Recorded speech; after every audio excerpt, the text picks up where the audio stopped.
और अब खबरों को विस्तार से देखते हैं। मॉनसून सत्र में हंगामा और शीतकालीन सत्र में निलंबन। जी हां, इस वक्त की यही बड़ी खबर है, इस पर बवाल हो रहा है।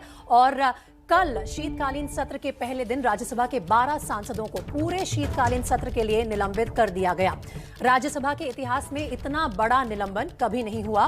ताजा खबर यह है कि कांग्रेस ने कह दिया है कि वो माफी नहीं मांगेंगे। इससे पहले टीएमसी ने भी कहा था कि वो भी माफी नहीं मांगेंगे। कांग्रेस ने निलंबन को कानून के खिलाफ कहा है और दरअसल पहले ये चर्चा थी कि निलंबित सांसद आज माफी मांग सकते हैं। अगर वो माफी मांग लेते तो मामला वहीं खत्म हो जाता, लेकिन अब कांग्रेस ने ऐलान किया है कि वो माफी नहीं मांगेंगे। कांग्रेस के अलावा सूत्र ये भी बता रहे हैं कि तृणमूल कांग्रेस भी माफी मांगने के मूड में नहीं है। तो दोनों ही पार्टी जिनके सांसदों को निलंबित किया गया है अड़ी हुई है इस बात पर कि वो माफी नहीं मांगेंगे। मल्लिकार्जुन खड़गे ने कहा है कि कांग्रेस के सांसद माफी नहीं मांगेंगे। उनका जो निलंबन किया गया है वो कानून के खिलाफ है। चलिए आपको सुनाते हैं मल्लिकार्जुन खड़गे ने क्या कहा। ये माफी मांगने का तो सवाल नहीं है। एक दूसरा क्या है, किस ढंग से उन्होंने सस्पेंड किया है वो rules regulations business transaction rules के खिलाफ किया है।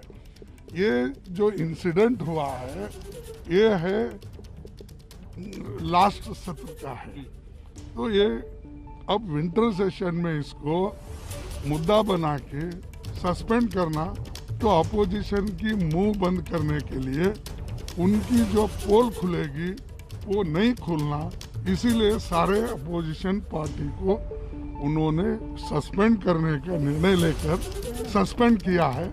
जो लोग उसमें नजदीक भी तो विपक्ष के 12 सांसदों के निलंबन पर कांग्रेस के नेता अधीर रंजन चौधरी ने क्या कहा है, सुनवाते हैं आपको।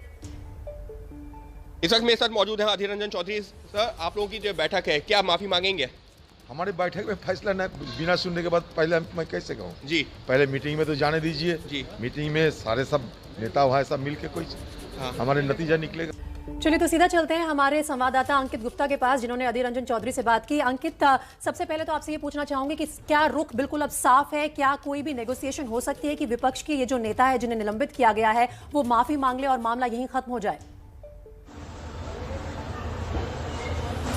प्रीति, फिलहाल ऐसा दिख नहीं रहा है, क्योंकि कांग्रेस के अभी हमने सुना मल्लिकार्जुन खड़गे ने साफ कर दिया है कि माफी नहीं मांगेंगे। वहीं जो टीएमसी के जो सूत्र हैं वो भी ये इशारा कर रहे हैं कि माफी नहीं मांगेंगे। इन सभी पार्टियों का जो पक्ष ये है कि अगर माफी मांगते हैं तो उससे साबित होगा कि हमारे सांसदों ने कुछ गलत किया है, जबकि कुछ ऐसा गलत नहीं किया गया है। और सरकार के ऊपर अब ये विपक्षी जो सांसद हैं या विपक्षी जो दल हैं, आरोप ये लगा रहे हैं कि ये विपक्ष की आवाज दबाने की कोशिश है, क्योंकि सरकार को पता है कि कई सारे ऐसे मुद्दे हैं जिन पर विपक्ष एक साथ एकजुट है और सरकार को कटघरे में खड़ा कर सकता है। लिहाजा संसद के शीतकालीन सत्र की शुरुआत में ही इस तरीके का फैसला लिया गया है जिससे कि विपक्ष की आवाज को दबाया जा सके। हालांकि ये भी साफ कर देना जरूरी है कि संसद भवन में इस वक्त 2 बैठकें शुरू हो गई हैं। एक बैठक जो है जो टीएमसी की अब से जो 2-4 मिनट के अंदर शुरू होने वाली है, और वहीं जो विपक्षी दलों की जो एक बैठक है जिसमें मल्लिकार्जुन खड़गे, अधीर रंजन समेत तमाम विपक्षी दल के नेता हैं वो मौजूद हैं, वो जो बैठक शुरू हो चुकी है। तो दोनों ही बैठकों में आधिकारिक तौर पर जो है चर्चा करने के बाद में अपना स्टैंड क्लियर किया जाएगा। लेकिन अब तक की जो जानकारी है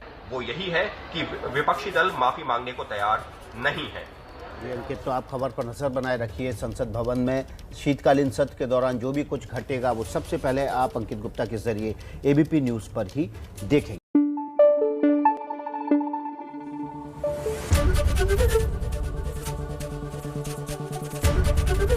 एबीपी न्यूज आपको रखे आगे।